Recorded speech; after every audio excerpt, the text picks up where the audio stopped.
अभी हम लोग देखने वाले हैं प्राकृतिक आपदा एक प्रबंधन, बाढ़ और सुखाड़, यानी कि आपदा प्रबंधन जो आपको पढ़ना है उसके दूसरे नंबर चैप्टर को हम लोग यहाँ पर कवर करेंगे, जिसका नाम है प्राकृतिक आपदा एवं प्रबंधन। तो आप सभी लोग जल्दी से मेरे साथ जुड़ जाइए और एक एक करके सारे क्वेश्चन को देख लीजिए। बहुत ही छोटा चैप्टर है तो ज़्यादा टाइम नहीं लगेगा, मुश्किल से 8 से 10 मिनट में हम लोग सारे क्वेश्चन को देख लेंगे।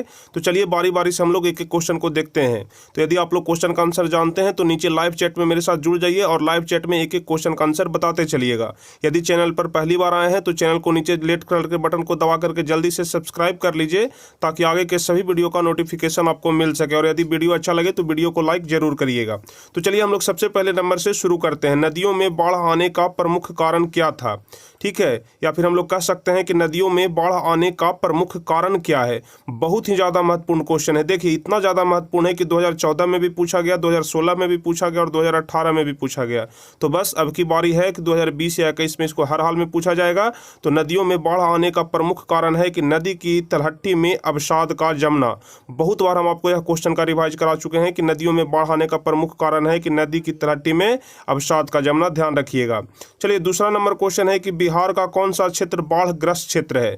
यह वाला क्वेश्चन भी बहुत ज़्यादा इंपॉर्टेंट है। देखिए 2013, 2015, 2017 3 साल पूछा गया है कि बिहार का कौन सा क्षेत्र बाढ़ ग्रस्त क्षेत्र है। तो ध्यान रखिएगा दूसरा का डी नंबर ऑप्शन सही हो जाएगा, उत्तरी बिहार। यानी कि बिहार का जो उत्तरी बिहार क्षेत्र है वहाँ सबसे ज़्यादा बाढ़ आता है, इसलिए वह क्षेत्र बाढ़ग्रस्त क्षेत्र है। चलिए अगला नंबर प्रश्न देखेंगे। निम्नलिखित में से कौन से नदी को बिहार का शोक कहा जाता है? बिहार का शोक कौन से नदी को कहा जाता है? तो आप सभी लोग जानते होंगे कि कोसी नदी को बिहार का शोक कहा जाता है। देखिए यह वाला क्वेश्चन तो सुपर फास्ट क्वेश्चन है, बहुत बार पूछा गया है। 16 में भी पूछा गया, 2019 में भी पूछा गया, 2019 के पहले सेट में भी और दूसरे सेट में भी पूछा गया, उसके अलावा 2020 में भी पूछा गया। तो बहुत ज़्यादा इंपॉर्टेंट क्वेश्चन है, लेकिन आसान क्वेश्चन है। आप लोग ध्यान रखिएगा कि बिहार का शोक कोसी नदी को कहा जाता है। अब चलिए चौथा नंबर क्वेश्चन है कि बाढ़ क्या है? बाढ़ क्या है? प्राकृतिक आपदा है कि सामान्य आपदा है कि मानव जनित आपदा है कि इनमें से कोई नहीं? तो बाढ़ किसी आदमी के द्वारा नहीं लाया जाता है, बल्कि भगवान के द्वारा आता है, वो प्रकृति के द्वारा आता है। इसलिए बाढ़ क्या है? तो बाढ़ एक प्राकृतिक आपदा है। चौथा का ए नंबर ऑप्शन सही हो जाएगा। चलिए पांचवा नंबर क्वेश्चन, यह भी हॉट क्वेश्चन है एकदम। देखिए 16 में भी, 17 में भी और 20 में भी पूछा गया है, एकदम सुपर हॉट क्वेश्चन है। तो बताइए पांचवा का कौन सा ऑप्शन सही होगा? सूखा या सुखाड़ किस प्रकार की आपदा है? सूखा या फिर सुखाड़ किस प्रकार की आपदा है? तो जिस प्रकार से बाढ़ प्राकृतिक आपदा है उस प्रकार से सुखाड़ भी प्राकृतिक आपदा है। पांचवा का ए नंबर ऑप्शन सही हो जाएगा, ध्यान रखिएगा। चलिए छठा नंबर क्वेश्चन, सूखे की स्थिति किस प्रकार आती है? सूखे की स्थिति किस प्रकार आती है? अचानक आती है कि धीरे धीरे आती है कि पूर्व सूचना के अनुसार आती है कि इनमें से कोई नहीं? जितने सारे भी क्वेश्चन है सारे क्वेश्चन बहुत ही आसान क्वेश्चन है, लेकिन सारे क्वेश्चन बहुत ही ज्यादा महत्वपूर्ण क्वेश्चन है, इंपॉर्टेंट क्वेश्चन है। बताइए छठा का कौन सा ऑप्शन सही होगा? तो ध्यान रखिएगा सूखे की स्थिति धीरे धीरे आती है। छठा का सी नंबर ऑप्शन सही हो जाएगा। चलिए सातवां नंबर क्वेश्चन है कि सूखे के लिए जिम्मेदार कारक कौन है? सूखे के लिए जिम्मेदार कारक कौन है? वर्षा की कमी की, बाढ़ की, भूकंप की, ज्वालामुखी? तो बताइए सातवां का कौन सा आंसर सही होगा? तो देखिए सूखे के लिए जिम्मेदार कारक कौन है? तो यदि वर्षा नहीं होगा तो सूखा आएगा, इसलिए वर्षा की कमी। सातवां का ए नंबर ऑप्शन सही हो जाएगा। सात का है सूखे के लिए जिम्मेदार कारक कौन है? तो वर्षा की कमी। अब आठवां नंबर क्वेश्चन देखेंगे, 2012 में पूछा गया है आठवां नंबर क्वेश्चन, सूखे से बचाव का एक मुख्य तरीका क्या है? सूखे से बचाव का एक मुख्य तरीका क्या है? बताइए आठवां का कौन सा आंसर सही हो जाएगा? तो ध्यान रखिएगा सूखे से बचाव का एकमात्र तरीका है कि वर्षा के जल को संग्रह करना, यानी कि वर्षा जल को बचा करके रखना। आठवां का बी नंबर ऑप्शन सही हो जाएगा। नौवां नंबर क्वेश्चन कह रहा है जो कुशा तटबंध है वह कौन से नदी पर बनाया गया है? नौवां का कौन सा आंसर सही हो जाएगा? तो आप लोग ध्यान रखिएगा कुशा तटबंध कोसी नदी पर बनाया गया, जिसे बिहार का शोक कहा जाता है। तो नौवां का बी नंबर ऑप्शन सही हो जाएगा कि जो कुशा तटबंध है वह कोसी नदी पर है। चलिए 10वां नंबर क्वेश्चन कह रहा है कि बिहार की बड़ी त्रासदियों में से एक है। बिहार की बड़ी त्रासदियों में से एक कौन सा है? भूस्खलन की, चक्रवात है कि बाढ़ है कि सुखाड़ है? तो बताइए बिहार की सबसे बड़ी त्रासदियों में से कौन सा एक है? तो ध्यान रखिएगा 10वां का सी नंबर ऑप्शन सही हो जाएगा, बाढ़। अभी आपको हम ऊपर में बताया कि उत्तरी बिहार में सबसे अधिक बाढ़ आता है, तो इसलिए बिहार की सबसे बड़ी त्रासदी बाढ़ हो जाएगा।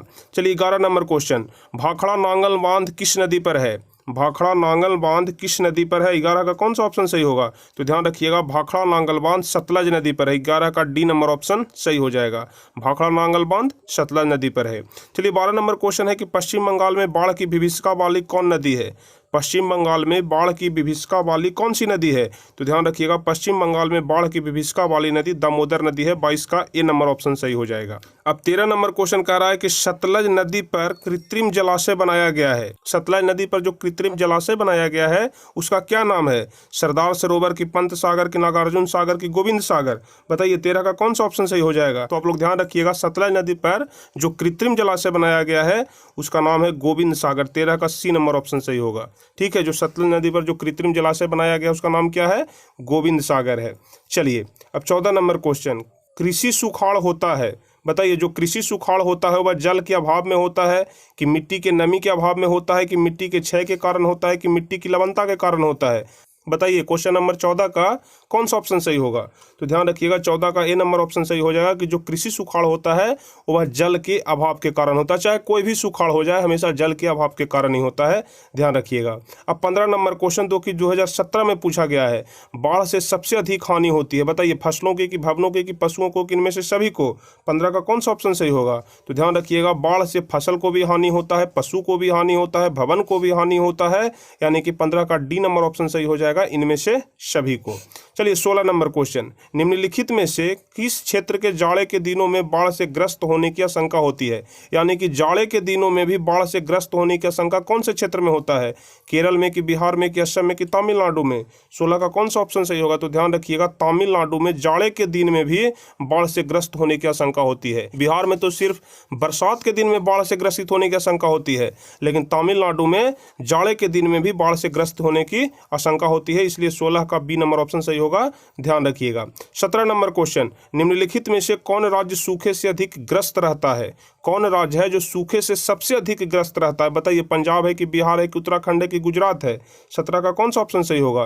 तो आपको हम पहले भी बता चुके हैं कि जो गुजरात राज्य है वहां सबसे अधिक सुखाड़ होता है, सबसे अधिक सूखा पड़ता है, इसलिए आप लोग ध्यान रखिएगा कि कौन राज्य सूखे से सर्वाधिक ग्रस्त है, तो गुजरात हो जाएगा। अब 18 नंबर क्वेश्चन, बिहार में कितनी जमीन पर बहुउद्देशीय सामुदायिक भवन का निर्माण की योजना है? बिहार में कितनी जमीन पर बहुउद्देशीय सामुदायिक भवन का निर्माण की योजना है? बताइए। तो आप लोग ध्यान रखिएगा, बिहार में 4000 वर्ग फीट भूमि पर, यानी कि 4000 वर्ग फीट जमीन पर बहुउद्देशीय सामुदायिक भवन निर्माण की योजना है। 18 का ए नंबर ऑप्शन सही हो जाएगा। चलिए 19वां नंबर क्वेश्चन, बिहार के कितने जिलों में आपात कार्रवाई केंद्र स्थापित करने की योजना है? आपात कार्रवाई केंद्र मतलब कि जिस प्रकार से लोक शिकायत होता है कि वहाँ हर एक की शिकायत सुनी जाती है, तो उसी प्रकार से आपात कार्रवाई के मतलब इमरजेंसी में वहाँ पर कार्रवाई होगा। तो बताइए कितने जिलों में आपात कार्रवाई केंद्र स्थापित करने की योजना है? तो ध्यान रखिएगा 19 का ए नंबर ऑप्शन सही होगा, 38 जिलों में। ठीक है, बिहार के 38 जिलों में आपात कार्रवाई केंद्र स्थापित करने की योजना है। चलिए 20वां नंबर क्वेश्चन, आपदा प्रबंधन का प्रमुख घटक कौन है? आपदा प्रबंधन का प्रमुख घटक कौन है? बताइए 20 का कौन सा ऑप्शन सही होगा?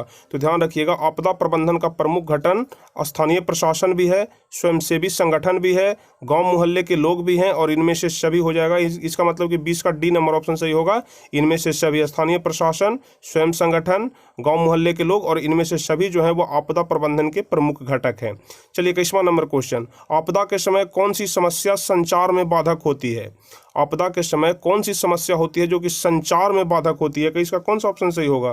तो ध्यान रखिएगा, मोबाइल टावर तथा ट्रांसमिशन टावरों का टूटना, यानी कि जब बाढ़ आता है, जब आपदा होता है तो उस समय मोबाइल टावर भी टूट जाता है और जो ट्रांसमिशन होता है वह भी टूट जाता है, दोनों का टावर टूट जाता है, इसके कारण संचार में बाधक होता है। 21 का ए नंबर ऑप्शन सही होगा। चलिए 22वां नंबर क्वेश्चन देखेंगे, कृषि सूखा से बचने का सर्वोत्तम उपाय क्या है?